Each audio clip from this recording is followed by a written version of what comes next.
subscribe and like my channel सार्थक United group. आज हमने आपके लिए नमक का मोल स्टोरी बनाई है, तो चलिए देखते हैं। एक बार की बात है, जाके 3 पुत्रियां रहती हैं। सबसे बड़ी का नाम चंद्रावती, मझली का नाम कलावती और सबसे छोटी का नाम लीलावती रहता है। महाराज, क्या सोच रहे हो? अब मेरी उम्र भी हो चुकी है। मैं सोच रहा हूँ कि मैं इस राजगद्दी का उत्तराधिकारी किसे बनाऊं। इसमें सोचना क्या है महाराज? आप आपकी बड़ी बेटी से बहुत प्यार करते हैं और वो बहुत समझदार भी है, तो आप उसे ही उत्तराधिकारी का पद सौंप दीजिए। हाँ, वो बुद्धिमान तो है, पर दोनों छोटी राजकुमारियों को भी मैं निराश नहीं कर सकता, क्योंकि वह भी किसी न किसी गुण में पारंगत है।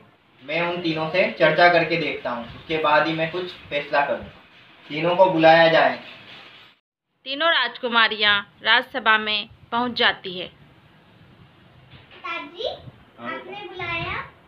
हाँ, तुम तीनों मुझको ये बताओ कि तुम तीनों मुझसे कितना प्रेम करती हो।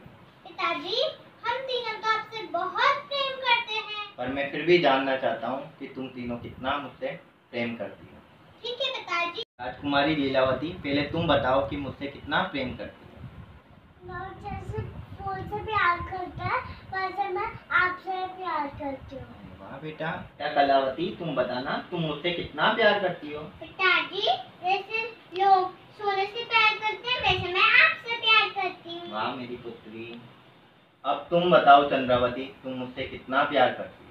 पिताजी, लोग जैसे नमक से प्यार करते हैं, उसी तरह मैं आपसे नमक की तरह ही प्यार करती हूँ। क्या नमक से? तुम नमक से मेरी तुलना कर रही हो? दीदी, तुम ये क्या कह रही हो? तुम साधारण से नमक से मेरी तुलना कर रही हो? मुझे तुमसे ये उम्मीद नहीं थी चंद्रावती। पिताजी, मैं सच कह रही हूँ।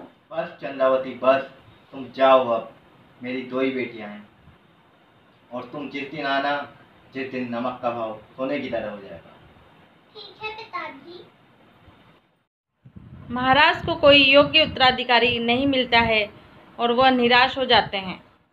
उधर राजकुमारी चंद्रावती महल से जंगल की तरफ चल जाती है और वहां जाते जाते उन्हें शाम हो जाती है। मैंने सही तो कहा था कि मैं पिताजी से नमक की तरह प्यार करती हूँ। मैंने इसमें क्या गलत कहा जो मुझे महल से बाहर निकाल दिया? फिर वहां एक परी आती है। चंद्रावती, तुम रो क्यों रही हो? पिताजी से मैंने कहा कि मैं उनसे नमक की तरह प्यार करती हूँ, उतने में ही उन्होंने मुझे महल से बाहर निकाल दिया। तुम कुछ दिन मेरे साथ रहो, ठीक है? तुम मेरे घर पर रहो जब तक मैं कुछ करती हूँ, ठीक है? परी राजा के राज्य में पहुंच जाती है। इस राज का सारा नमक अपनी छड़ी में ले लेती हूँ। अटर मटर शू। फिर राज्य का सारा नमक परी अपनी छड़ी में ले लेती है। महाराज, महाराज, त्राहिमाम, त्राहिमाम। क्यों, क्या हुआ? महाराज, राज्य में एक बूंद नमक भी नहीं है, सारा नमक खत्म हो गया है। ऐसा कैसे हो सकता है? हाँ महाराज, महल में भी कुछ नहीं है। क्या? नमक के बिना तो खाने का स्वाद ही बिगड़ जाएगा। नमक के बिना प्रजा को भोजन का आनंद कैसे आएगा? पर ये अचानक से कैसे हो गया? पता नहीं महाराज, सारा नमक गायब हो गया है। जाओ सैनिकों, पड़ोस के राज्यों से नमक लेके आओ।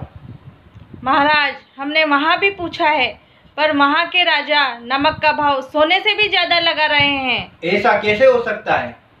हाँ महाराज, ऐसा ही है। राजकुमारी चंद्रावती सही कह रही थी। नमक हमारे जीवन में अमूल्य है। मुझे राजकुमारी को नहीं निकालना चाहिए। अब तुम ये लेकर अपने राज में चली जाओ। लेकिन इसमें क्या है? ये नमक है, अपने पिताजी को पकड़ा देना, ठीक है? राजकुमारी चंद्रावती महल में पहुंच जाती है। पिताजी। अरे चंद्रावती, तुम आ गई? हाँ। हमने तुम्हें निकालकर बहुत बड़ी गलती कर दी। लो पिताजी, नमक।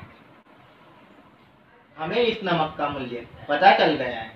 हमें इसकी बहुत जरूरत है। सारे राज्य में नमक खत्म हो चुका है। पिताजी, सारे राज्य में नमक मैं बांटूंगी।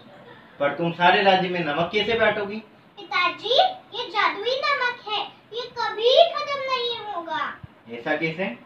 ये मुझे एक परी ने दिया है। फिर राजकुमारी चंद्रावती पूरे राज्य में नमक बांटती है। चंद्रावती, मैं तुम्हें निश्चिंत होकर अपना उत्तराधिकारी बनाता हूँ। अब ये गद्दी तुम्हारे हवाले है, तुम इसकी लाज रखना। राजकुमारी चंद्रावती की जय हो। इस कहानी से हमें ये शिक्षा मिलती है कि हमें किसी चीज को तुच्छ नहीं समझना चाहिए। चीज छोटी ही क्यों ना हो, लेकिन हमारे जीवन में